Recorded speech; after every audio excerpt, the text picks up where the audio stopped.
আপনারা বলুন বিজেপিকে আটকাতে গেলে তাহলে কি করতে হবে বলুন? মমতা ব্যানার্জিকে হারাতে হবে। আমি একটা উদাহরণ দিয়ে আমি অন্য প্রসঙ্গে যাব, আমি আমার ফিরে আসবো আমার জায়গায়। বিধায়ক কি করবে না, উদাহরণটা এটাই। আচ্ছা, আপনারা তো সব কৃষক মানুষ ম্যাক্সিমাম, বা কৃষি প্রধান আমাদের ভাঙড়। যেখানে পানি থাকে সেখানে কি হয়? ঘাস জন্মায়, তাই তো?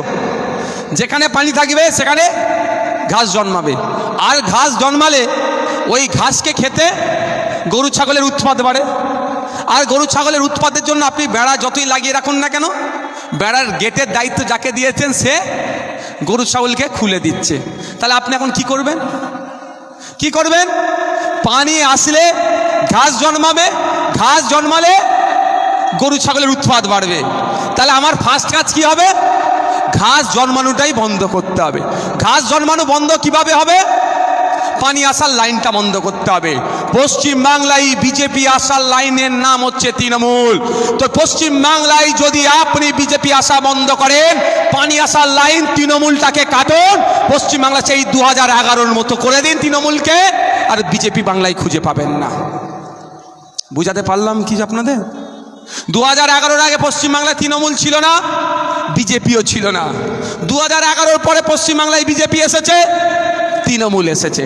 তো আমরা 2026-এ পশ্চিমবাংলায় এই বিজেমূলকে আসা যদি বন্ধ করতে চান, তাহলে এই পানি আসার লাইনটা কাটুন। ঘাস পানি আসবে না, ঘাস হবে না, গরু ছাগলেরও উৎপাত হবে না। মাথায় থাকবে তো নাকি? এখানকার মানুষের আছে মাথায়, তারপরেও আমি বলছি, আপনাদের আত্মীয় স্বজন যেখানে যেখানে আছে, হাড়ুয়া আছে, মিনাকা আছে, রাজারহাট আছে, ক্যানিংয়ে আছে, যেখানে আছে একটাই কথা, কোনো কথা হবে না।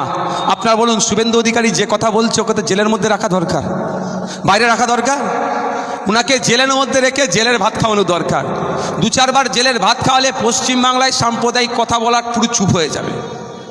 2-4 বার জেলের ভাত খাওয়ালে না এই সাম্প্রদায়িক কথা বলা বন্ধ হয়ে যাবে শুভেন্দু বাবুর।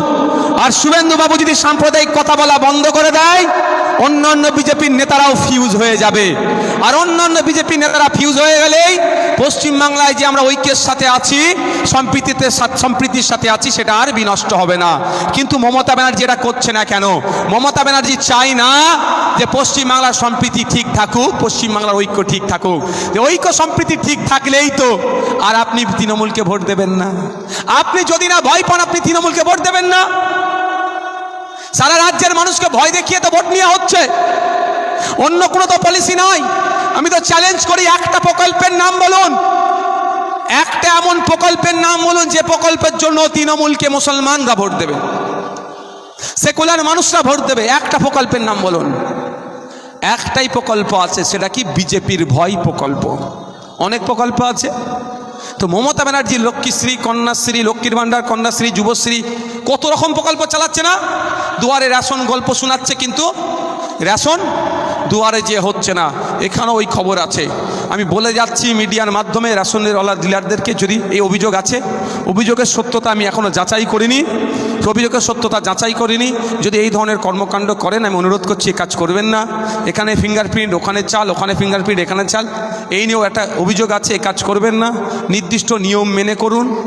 যদি করতে অসুবিধা লাগে আমাদেরকে জানান, আমরা প্রস্তাব দেবো বিধানসভাতে আপনাদের জন্য, কিন্তু নিয়ম বহির্ভূত কোনো কাজ করবেন না। যাক, বিভিন্ন প্রকল্প চলছে। একটা প্রকল্প শুধু মুসলমানদের ভোট নেওয়ার জন্য রেখে দিয়েছে মমতা ব্যানার্জি। সে প্রকল্পটার নাম কি? বিজেপির ভয়।